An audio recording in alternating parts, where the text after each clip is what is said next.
Hey friends, in today's video, we're going to talk all about how to plan a super fun and simple end of the year carnival theme day in your first grade classroom. I mean, what kid doesn't love to go to a carnival, right? So it's the perfect way to keep their attention during the end of the year, which is really hard to do, but you have to keep it educational, right? I mean, we're still in school. Personally liked doing it as a grade level because we could all sort of work together to get it ready. And it wasn't just one teacher that had to do all the work. So we had 8 different stations for our carnival.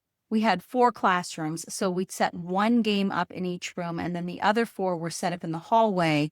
We had really cute signs that we'd hang at each station so the kids knew where they were going. And they each got a little station log that had the games listed on the log. And so they took that around with them and they'd mark it off on their log when they finished each game.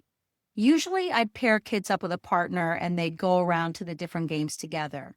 All right, so here's what the 8 stations were. They were all either math or literacy based, and they went along with our standards, so our principal loved it. It wasn't like we were losing a day of instruction or playing around because everything the kids were doing was either math or literacy based. So the first one was called Midway Munchies, and at this one, there were picture cards with different foods that you'd buy at a carnival. Stuff like hot dogs and hamburgers and cotton candy, stuff like that. And each one had a money value. So the kids had to match the correct amount of coins to the foods in order to buy the foods. So they were practicing counting coins at that station. And then after they played the game, there was a little worksheet for them to complete too. Then station 2 was called Rhyme Time. And this was a game that looked like a balloon popping game. You know the ones where you throw the darts and they try to pop the balloons to win a prize? So this game had rows of balloons on this big chart, and each balloon had a rhyming picture. And then there were blank balloon cards that we laid over top of the rhyming balloon pictures. So it was kind of like a memory game where the kids had to turn over 2 balloons and try to find the rhymes. And when they did, they got to keep the balloon. And then the person who found the most rhymes won the game. And then along with that game, we had somebody blowing up balloons, so everybody got to keep a real balloon after they played.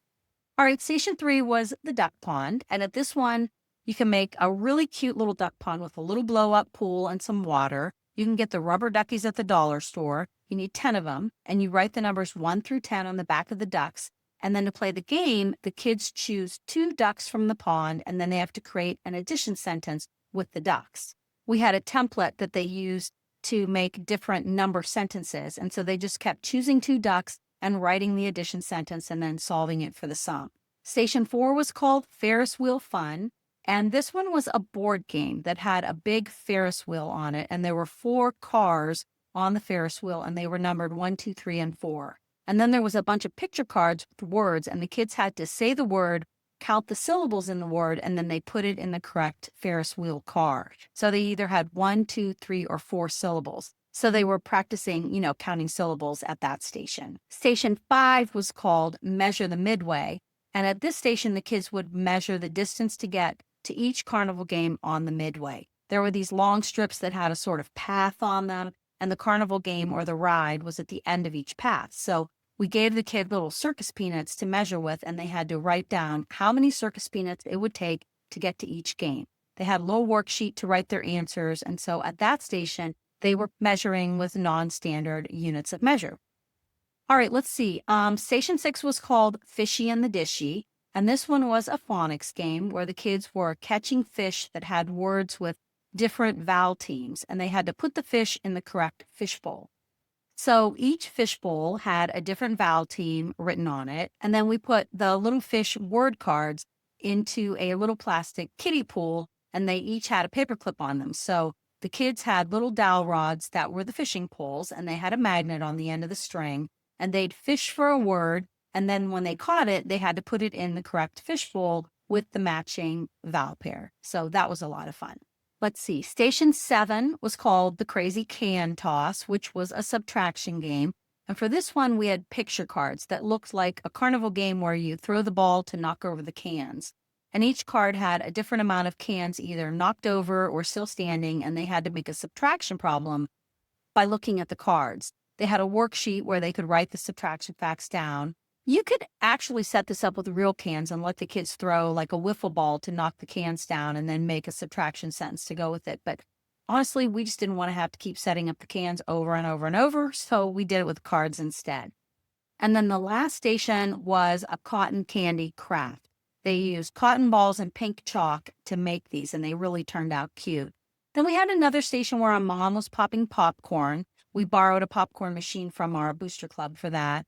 And then finally, we had one more station that we called the Carnival Cuisine, and the kids got to make a little snack bag with animal crackers, circus peanuts, popcorn, and some M&Ms. So it was a super fun day. We actually set it up so that when the kids got to school, it was all set up. We made a big banner that said, "Welcome to the Carnival," and we hung that up in our hallway with those little pennant flags across the hall. Parents donated all the stuff we needed, which really wasn't that much. We had a letter that we sent home that asked for donations. So they sent in the balloons, the cotton balls for the craft, circus peanuts, animal crackers, and the M&Ms for the snack. If you want to try doing an end of the year carnival with your class, you can grab everything you need at firstyland.com/carnival. And I'll put the link in the description as well. So if you're trying to decide how to end your school year in a fun way, but you still want to keep kids learning, I really think theme days are the way to go. If you have any questions or any comments, let me know down below and I'll try to answer them. I hope you enjoyed this video. And as always, remember to make learning feel like play. So give this video a thumbs up, be sure you're subscribed to my channel, and I'll talk to you soon.